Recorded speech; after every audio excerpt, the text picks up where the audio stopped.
ನಮ್ಮ ದೇವರು ಕರ್ತನಾದ ಯೇಸು ಕ್ರಿಸ್ತನ ನಾಮದಲ್ಲಿ ಅನುದಿನದ ಆಹಾರ ಪ್ರಿಯರಿಗೆ ಪ್ರೀತಿಯ ಶುಭಾಶಯಗಳು. 2025 ಅಕ್ಟೋಬರ್ ತಿಂಗಳ 21ನೇ ತಾರೀಕಿನ ಸೋಮವಾರದ ದೇವರ ವಾಕ್ಯವು ನೆಹೆಮೀಯ. ಆದ ಕಾರಣ ಅರಸನು ನನಗೆ, ನಿನ್ನ ಮುಖವು ದುಃಖಿತವಾಗಿದೆ, ನಿನಗೆ ಯಾವುದೇ ಕಾಯಿಲೆ ಇಲ್ಲ, ಇದು ಹೃದಯದ ದುಃಖವಲ್ಲದೆ ಬೇರೇನೂ ಅಲ್ಲ ಎಂದು ಕೇಳಿದನು. ನೆಹೆಮೀಯ 2:2. ಇಂದು ನಾನು ನಿಮ್ಮನ್ನು ಶೂಷನ್ ಅರಮನೆಗೆ ಕರೆದುಕೊಂಡು ಹೋಗಿ ಪಾನದಾಯಕನಾದ ನೆಹೆಮೀಯನನ್ನು ಭೇಟಿಯಾಗಲು ಬಯಸುತ್ತೇನೆ. ನೆಹೆಮೀಯ ಎಂಬ ಹೆಸರಿನ ಅರ್ಥ ಕರ್ತನು ನನ್ನ ಸಮಾಧಾನ. ಪರ್ಷಿಯಾದ ರಾಜ ಅರ್ತಷಸ್ತನಿಗೆ ಪಾನದಾಯಕನಾಗಿ ಸೇವೆ ಸಲ್ಲಿಸಿದರೂ ನೆಹೆಮೀಯನ ಹೃದಯವು ಯೆರೂಸಲೇಮಿನ ಮೇಲಿನ ಉತ್ಕಟ ಪ್ರೀತಿಯಿಂದ ಉರಿಯಿತು. ಇಸ್ರಾಯೇಲರ ಸ್ಥಿತಿ ಮತ್ತು ಸೆರೆಯಲ್ಲಿ ಬದುಕುಳಿದ ಯಹೂದ್ಯರ ದುಸ್ಥಿತಿಯ ಬಗ್ಗೆ ತಿಳಿದುಕೊಳ್ಳಲು ಅವನು ಎಚ್ಚರಿಕೆಯಿಂದ ವಿಚಾರಿಸಿದನು. ಯೆರೂಸಲೇಮ್ ಹಾಳಾಗಿದೆ ಮತ್ತು ಯಹೂದ್ಯರು ಬಹಳವಾಗಿ ಬಳಲುತ್ತಿದ್ದಾರೆ ಎಂದು ನೆಹೆಮೀಯ ಕೇಳಿದಾಗ, ಸ್ವಾರ್ಥದಿಂದ ತನ್ನ ಆಹಾರ, ಕೆಲಸ ಮತ್ತು ಆರಾಮದಾಯಕ ಜೀವನವನ್ನು ಆನಂದಿಸುವ ಬದಲು ಅವನು ಕುಳಿತು ಅತ್ತನು.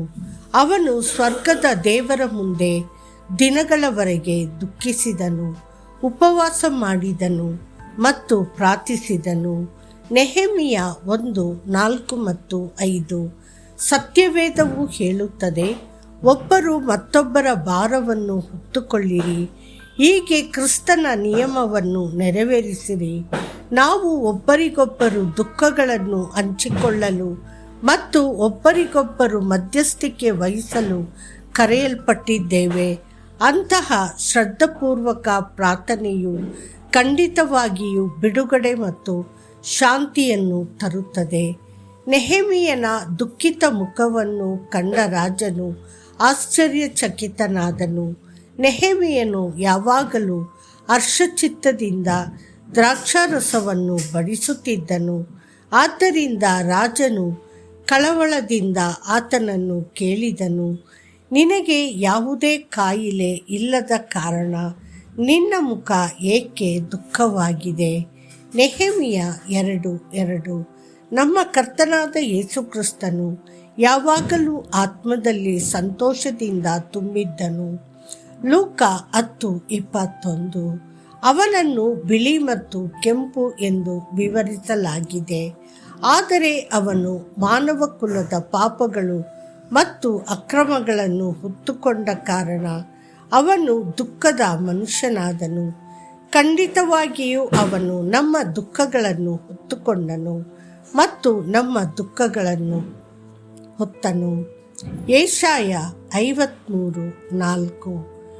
ಈ ದುಃಖ ಅವನಿಗೆ ಸ್ವಾಭಾವಿಕವಾಗಿರಲಿಲ್ಲ, ಅದು ಆತನು ನಮ್ಮ ದುಃಖಗಳನ್ನು ಹೊತ್ತುಕೊಂಡ ಕಾರಣ ಬಂದಿತು. ಪಾಪವನ್ನು ಅರಿಯದವನನ್ನು ನಮಗಾಗಿ ಪಾಪವನ್ನಾಗಿ ಮಾಡಲಾಯಿತು, ಎಂದಿಗೂ ಅನ್ಯಾಯವನ್ನು ಪರಿಗಣಿಸಿದವನನ್ನು ಅಪರಾಧಿಗಳಲ್ಲಿ ಎಣಿಸಲಾಯಿತು. ಆದರೆ ಆತನು ನಮ್ಮ ದ್ರೋಹಗಳ ನಿಮಿತ್ತ ಗಾಯಗೊಂಡನು, ನಮ್ಮ ಅಕ್ರಮಗಳ ನಿಮಿತ್ತ ಜಜ್ಜಲ್ಪಟ್ಟನು. ನಮ್ಮ ಶಾಂತಿಗಾಗಿ ಶಿಕ್ಷೆ ಆತನ ಮೇಲೆ ಬಿತ್ತು, ಆತನು ಬಾಸುಂಡೆಗಳಿಂದ ನಮಗೆ ಗುಣವಾಯಿತು. ಯೆಶಾಯ 53:5.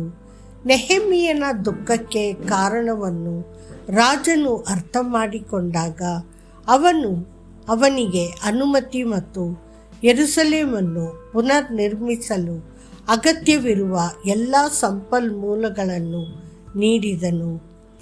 ಅದೇ ರೀತಿ ನೀವು ದುಃಖಿಸಿದಾಗ, ಕಣ್ಣೀರಿನಿಂದ ಪ್ರಾರ್ಥಿಸಿದಾಗ ಮತ್ತು ಇತರರ ವೈಫಲ್ಯಗಳು ಮತ್ತು ಅಗತ್ಯಗಳಿಗಾಗಿ ಮಧ್ಯಸ್ಥಿಕೆ ವಹಿಸಿದಾಗ ಸ್ವರ್ಗೀಯ ತಂದೆಯು ಕಳೆದು ಹೋದ ಎಲ್ಲವನ್ನು ಪುನಃಸ್ಥಾಪಿಸುವನು.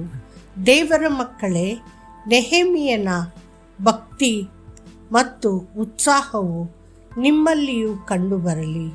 ಮತ್ತಷ್ಟು ಹೆಚ್ಚಿನ ಧ್ಯಾನಕ್ಕಾಗಿ ಓ ನನ್ನ ದೇವರೇ, ನನ್ನ ಹಿತಕ್ಕಾಗಿ ನನ್ನನ್ನು ನೆನಪಿಡಿ. ನೆಹೆಮಿಯ 13:31. ಕರ್ತನು ನಿಮ್ಮನ್ನು ಆಶೀರ್ವದಿಸಲಿ. ಆಮೇನ್.